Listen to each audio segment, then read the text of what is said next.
त्यांना मोसंबी वाटे सगळं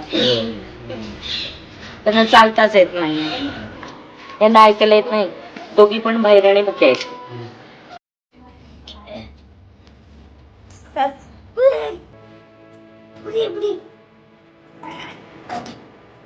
गाडी बसनी पण आम्हाला जाता येत नाही असं म्हणतात आहे.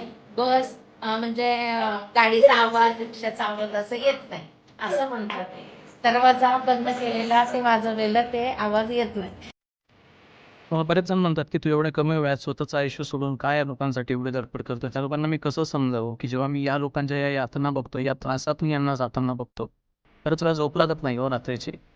एकीकडे पंखा कूलर एसी शिवाय आपल्याला झोप लागत नाहीये आणि या लोकांची ही परिस्थिती जिथे त्यांना चालता येत नाही, बोलता येत नाही, सध्या ऐकता सुद्धा येत नाही, स्वतःसाठी काही करून खाता येत नाही. मी तर जोवर आहे तोवर या सगळ्यांसाठी झटतच राहणार आहे. पण तुम्हाला इच्छा असेल तर प्लीज आम्हाला जॉईन करा आणि तुम्हाला शक्य असेल त्या परीने मदत करा.